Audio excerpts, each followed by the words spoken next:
بناتی ان کنتم فاعلین، یہ میری قوم کی بیٹیاں، تم ان سے شادیاں کرو. تو اس سے ہمیں پتہ چلتا ہے کہ جب آپ کسی بے حیائی کے خلاف کام کرتے ہیں تو آپ کو اس کا متبادل بتانا پڑے گا، اس پہ متبادل پر اتنی ہی محنت کرنی پڑے گی آپ کو. قرآن میں بھی ہے، سورہ نور میں اللہ نے مردوں کو حکم دیا کہ اپنی نظروں کی حفاظت کریں. قل للمؤمنین یغضوا من ابصارہم ویحفظوا فروجہم، کہ آپ مومنین سے کہہ دیجئے کہ اپنی نگاہوں کو جھکائیں.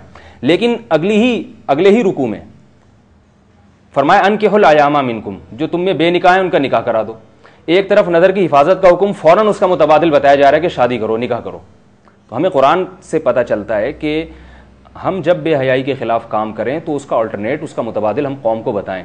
تو جس حساب سے بے حیائی پر محنت ہوگی اس کے متبادل پر محنت بھی اسی رفتار سے ہونی چاہیے.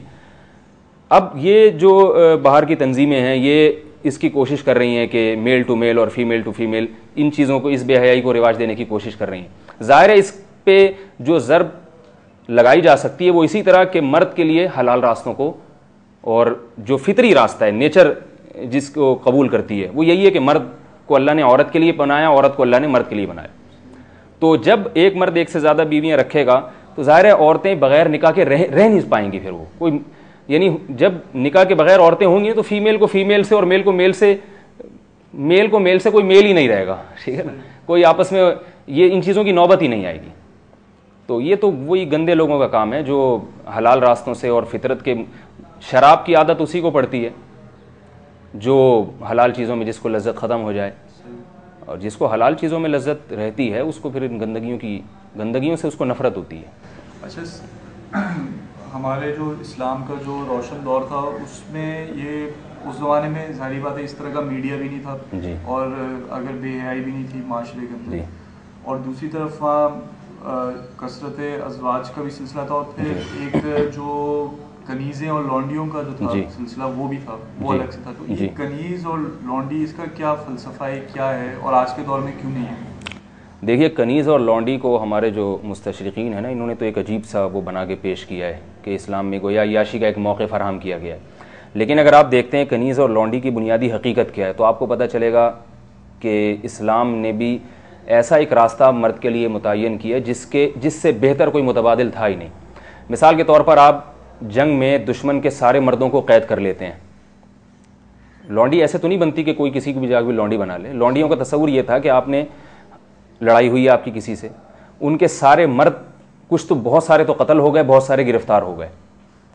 اب جو بہت سارے مرد گرفتار ہوئے ان کے ساتھ ان کی عورتیں بھی، بیٹیاں، بیویاں، جو ان کے ساتھ تھیں بہنیں، وہ بھی گرفتار ہوئی ہیں. اب اسلام یعنی 3 راستے ہیں ہمارے پاس. یا تو یہ کہ ہم ان سب کو قتل کر دیں، یہ بھی جائز ہے کیونکہ لڑائی کے دوران یہ پکڑے گئے ہیں، کوئی معاہدہ ایگریمنٹ نہیں ہوا ان سے. دوسرا راستہ یہ ہے کہ ہم ان سب کو چھوڑ دیں. اور تیسرا راستہ یہ ہے کہ ان کو اپنی خدمت کے لیے غلام بنا لیں. جس قوم کو لڑائی کے ذریعے، جنگ کے ذریعے پکڑا گیا ہو اس کو احسان کر کے ایسے ہی چھوڑ دینا یہ قانون نہیں بنایا جا سکتا. اس کی ترغیب تو دی جا سکتی ہے لیکن یہ غالب آنے والی قوم جو لڑ کے کسی قوم پہ غالب آئی ہو وہ اس کی فطرت اس کو قبول نہیں کرے گی کہ ہم نے اتنی محنت سے ان کو گرفتار کیا اور پکڑا اور جنگ میں اپنے قبضے میں لائے، ان کو ہم ایسے ہی چھوڑ دیں. دوسرا راستہ یہ تھا کہ بھئی ان کو جو ہے قتل کر دیں سب کو.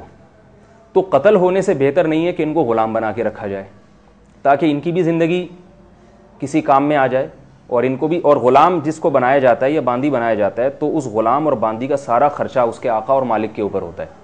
اب عورتوں کو اگر جس کا غلام بنایا گیا ہے، جس کے حوالے کیا گیا ہے، اس کو اگر اس سے ہم بستری کی اجازت نہ دی جاتی تو نہ ان عورتوں کے جذبات پورے ہوتے نہ ان مردوں کے، اس سے زنا کا راستہ کھلتا. تو ان کو بہت سارے احکامات وہی ان پہ جاری کیے گئے جو بیویوں کے ہوتے ہیں. مثلا جس کے حوالے کی گئی ہے وہ باندی، اس کے علاوہ کوئی اور اس سے سیکچول ریلیشن شپ قائم نہیں کر سکتا. نمبر 2، اس سے اولاد ہوگی تو وہ ثابت النسب ہوگی، اس کو وراثت ملے گی اور اس کا سارا خرچہ اور پانی اس کے مولا اور آقا کے ذمے. تو گویا وہ ایک بالکل بیوی ہی کی طرح ہے وہ. اچھا، جو یہ لونڈی یا کنیز جو ہے وہ جیسے ایک نکاح جو ہے اہل کتاب سے تو چلیں ہو سکتا ہے جی، تو کیا اگر لونڈی اور کنیز ہندو ہے؟ نہیں، اس سے وہ معاملات نہیں ہو سکتے جو زوجہ کے ساتھ معاملات ہو سکتے ہیں، وہ ہندو باندی کے ساتھ نہیں ہو سکتے. اس کے لیے اہل کتاب ہونا ضروری ہے. جی. اچھا، آج کے دور میں کیوں نہیں ہے یہ سلسلہ؟ آج کے دور میں بین الاقوامی معاہدہ ہے تمام مسلمان ملکوں کا، اقوام متحدہ اس میں شامل تھی. کہ کوئی بھی کسی قوم کو غلام نہیں بنائے گا، باندی نہیں بنائے گا. اس بین الاقوامی معاہدے کی وجہ سے تمام ممالک اس کا خیال کرتے ہیں. آج کل بہرحال وہ تو معاہدہ ہے، لیکن ایک وومن ٹریفکنگ کا سلسلہ تو چل رہا ہے اور ان کی بولیاں بھی لگائی جاتی ہیں. جیسے غالباً افغانستان میں بھی مزار شریف میں یہ ایک میلہ لگتا ہے جس میں ہوتا ہے. تو اگر کوئی شخص ایسے وہاں جا کے، یہ بالکل جائز نہیں ہے، بالکل حرام ہے، اس کی کوئی گنجائش نہیں ہے شریعت میں. تو یہ بہت سوال اٹھایا جاتا ہے کہ اتنی مہنگائی کے دور میں ایک بیوی کو کھلانا پلانا کافی مشکل کام ہے، تو ایک آدمی 4 بیویوں کو کیسے کھلائے گا؟ 2 3 یا 4 کو. میں ڈائریکٹ 4 تک اس لیے آ رہا ہوں کم از کم 2 کا ذہن تو لوگوں کا بن جائے. ٹھیک ہے، 4 کی بات ہوگی تو 2 برآمدہ ہوں گے. تو یہ کیسے ممکن ہے؟ یہ ایک ایسا عجیب و غریب قسم کا سوال ہے. میں جو بھی مجھ سے یہ سوال پوچھتا ہے میں اسے کہتا ہوں کہ دیکھیے، جو لڑکی پیدا ہو گئی اس نے کھانا تو ہے، اس پہ خرچہ تو ہوگا، چاہے مہنگائی کا دور ہو چاہے سستائی کا دور ہو، کچھ بھی ہو. اب اگر مرد اس سے نکاح کر کے اسے اپنی کفالت میں نہیں لے کر آتا تو اس کے باپ کو کھلانا پڑے گا اس کو.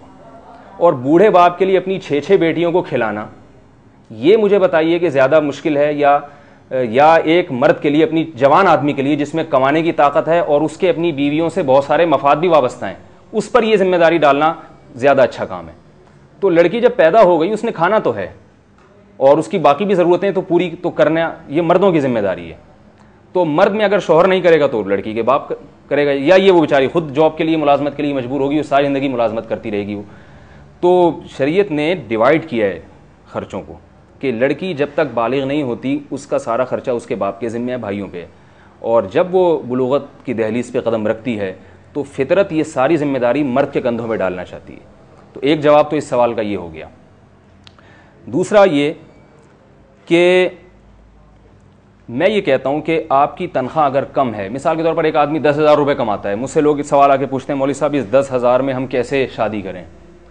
تو میں یہ کہتا ہوں آپ اگر غریب ہیں، خود کو غریب سمجھتے ہیں، تو ایسا تو نہیں ہے کہ پورے پاکستان میں، پورے ملک میں آپ سے زیادہ غریب کوئی نہ ہو.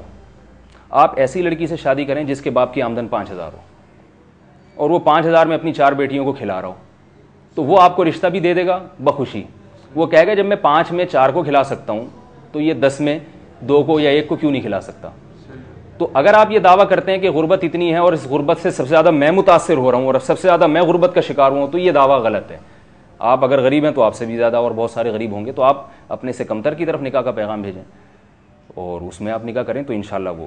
اور پھر اللہ کا وعدہ ہے قرآن مجید میں، ان یکونوا فقراء یغنیہم اللہ من فضلہ. سورہ نور میں جہاں اللہ نے نکاح کا حکم دیا تو عجیب ترین بات یہ ہے کہ اللہ نے جب نکاح کا حکم دیا تو ساتھ ساتھ یہ فرمایا کہ اگر فقیر ہوگے تو اللہ اپنے فضل سے تمہیں غنی کر دے گا. دیکھیے کسی اور اعتراض کا جواب نہیں دیا یہاں پہ اس آیت میں. نکاح کے فوراً بعد، کیونکہ انسان کے ذہن میں سب سے پہلے معاش کا تصور آتا ہے کہ میں کھلاؤں گا کیسے، پھر بچوں کی پیدائش ہوگی، میں کیسے ان کی کفالت کروں گا، مہنگائی ہے، غربت ہے، وغیرہ وغیرہ. تو قرآن چونکہ قیامت تک کے لیے ہے نا، اللہ تعالیٰ تو انسان کی نفسیات سے واقف ہیں، لہذا سورہ نور میں اللہ نے جہاں نکاح کا حکم دیا فوراً اس غربت والے اعتراض کا جواب دیا ہے کہ غربت کو نکاح میں رکاوٹ نہ سمجھنا. اگر تم فقیر ہو، غریب ہو تو اللہ کی رحمت سے امید رکھو، یغنیہم اللہ من فضلہ، اللہ تمہیں نکاح کے بعد اپنے فضل سے غنی کرے گا، تمہیں بیوی بچوں کا خرچہ تمہاری جیب میں اللہ ضرور پیدا کرے گا. اس آیت کی وجہ سے حضرت ابو بکر رضی اللہ تعالی عنہ کا قول ہے کہ اے لوگو، غنا اور مالداری کو نکاح میں تلاش کرو، کیونکہ اللہ تعالیٰ نے نکاح پر جو ہے مالداری کا وعدہ کیا ہے. اور حضرت عمر رضی اللہ تعالیٰ عنہ فرماتے تھے عجبت لمن ابتغى الغنى بغیر النکاح واللہ یقول ان یکونوا فقراء یغنیہم اللہ من فضلہ. حضرت عمر فرماتے تھے مجھے اس شخص پر تعجب ہے جو مالداری اور غنا کو شادی کے علاوہ کسی اور راستے میں تلاش کرتا ہے، اور کسی اور راستے میں اللہ نے غنا کا وعدہ نہیں کیا اور نکاح پہ تو اللہ نے وعدہ کیا. تو اگر ہم قرآن حدیث کے لحاظ سے دیکھتے ہیں تو بھی اللہ ہماری حوصلہ افزائی کر رہے ہیں اور وعدے کر رہے ہیں، اور اگر ہم زمینی حقائق کو دیکھتے ہیں تو زمینی حقائق بھی یہ کہہ رہے ہیں کہ بھئی یہ لڑکیوں کا بوجھ باپ پہ ڈالنے کے بجائے اور ان پہ خود پہ ڈالنے کے بجائے ان کے شوہروں پہ ڈالا جائے. اچھا، میرا آپ سے سوال یہ تھا کہ جو پاکستان کے قانون میں یہ ہے کہ اگر ایک شخص دوسری شادی کرتا ہے تو اس کو اپنی پہلی بیوی سے اجازت لینا ضروری ہے. جی، تو کیا یہ قانون جو ہے شرعی طور پہ جائز ہے یا نہیں جائز؟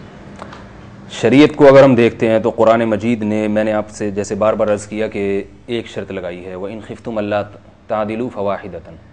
اگر تمہیں یہ خوف ہے کہ تم عدل نہیں کر سکتے تو ایک کرو.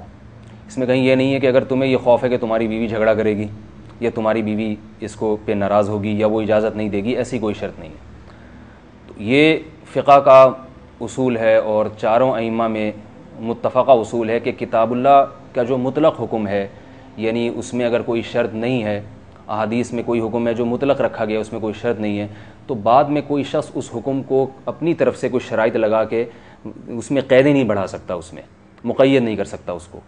تو اللہ نے جب ایک شرط لگائی ہے کہ تم یہ دیکھو کہ تم عدل کر سکتے ہو یا نہیں کر سکتے، اس کے علاوہ کوئی شرط نہیں ہے، تو اس لیے یہ کہ بیوی اجازت دے تو آپ کر سکتے ہیں، نہ دے تو نہیں کر سکتے، یہ شریعت کی روح سے بالکل غلط ہے، اس کی شریعت میں ایسا قانون سازی کی اجازت نہیں ہے۔ اور اگر ویسے بھی دیکھا جائے نا، اگر ہم اسی پر رکھ دیں کہ بیوی، تو کس کی بیوی اجازت دیتی ہے؟ اگر آپ مجھے اجازت تو میں آپ کو چھوٹا سا ایک دلچسپ واقعہ سناتا ہوں ایک جاننے والے کا۔ ہمارے ایک دوست ہیں، انہوں نے دوسری شادی کی، مجھے اپنا واقعہ سنا رہے تھے۔ یہ دور تھا، انہوں نے جو شادی کی ہے وہ ضیاء کے زمانے میں، ضیاء الحق کے دور میں، عمر میں مجھ سے کافی بڑے ہیں وہ۔ تو میں بڑا حیران ہوا، میں نے کہا آپ نے کیسے کر لی دوسری شادی اور کیا ری ایکشن ہوا تھا اس پہ؟ اب تو ماشاءاللہ ان کے بچے بڑے بڑے ہیں۔ تو کہنے لگے کہ میں نے جب شادی کی ہے تو نوٹس آ گیا عدالت سے کچھ دنوں کے بعد۔ کہتے ہیں میں پریشان ہوا کہ یہ نوٹس کس بنیاد پہ آیا ہے۔ میرے ذہن میں بھی یہ نہیں تھا کہ میری وائف نے میرے خلاف کیس کیا ہے، پہلی وائف نے۔ کہہ رہے ہیں کہیں 8-10 سال پہلے میں چمن سے کچھ اسمگلنگ کی گھڑیاں لے کر آیا تھا، تو مجھے خیال ہوا کہ کہیں ایسا تو نہیں ہے کہ وہ کیس پکڑا گیا ہو اور اسمگلنگ کی بنیاد پہ مجھے عدالت نے نوٹس جاری کیا ہو۔ فوجی عدالتیں تھیں۔ کہہ رہے ہیں بہرحال میں عدالت میں پہنچا تو دیکھا ایک کرنل صاحب بیٹھے ہوئے ہیں جج کی کرسی پہ۔ تو کرنل صاحب نے مجھے عدالت کے کٹہرے میں کھڑا کیا جب ان کا نمبر آیا، اور ڈانٹ کے پوچھا کہ آپ کی بیوی میں کیا خرابی ہے؟ نہیں بلکہ پہلے یہ پوچھا کہ کیا کرتے ہو؟ کہتے میں نے کہا سر کرتا تھا اب نہیں کرتا۔ ان کے ذہن میں تو ظاہر ہے وہ اسمگلنگ والا۔ کرنل صاحب نے پوچھا کہ آپ کیا کرتے ہو؟ کہنے لگا سر میں کرتا تھا اب نہیں کرتا۔ کرنل صاحب کی بھی سمجھ میں نہیں آیا کہ کیا کہہ رہے ہیں یہ۔ تو پھر اس نے دوسرا سوال یہ کیا کہ آپ کی پہلی بیوی میں کیا خرابی ہے؟ تو کہتے ہیں پھر مجھے سمجھ میں آیا اچھا یہ والا کیس ہے، میری وائف نے کیس کیا، میرے سسرال نے کیس کیا۔ میں نے کہا سر کوئی خرابی نہیں ہے۔ اس نے پوچھا کیا وہ بدصورت ہے؟ میں نے کہا نہیں سر بہت خوبصورت ہے۔ تمہاری اس سے اولاد نہیں ہے؟ نہیں سر اولاد ہے میری۔ بد اخلاق ہے؟ میں نے کہا نہیں ماشاءاللہ بہت اچھے اخلاق کی مالک ہے۔ پھر اس نے ڈانٹ کے پوچھا کہ پھر آپ نے کیوں کی ہے دوسری شادی؟ تو میں نے کہا اور پھر یہ بھی کہا کہ تمہیں پتہ نہیں ہے کہ پاکستان کے قانون میں اس کی اجازت نہیں ہے؟ تو میں نے کہا کہ سر اللہ کے قانون میں تو اجازت ہے اس کی، ٹھیک ہے نا، اس لیے میں نے کی ہے۔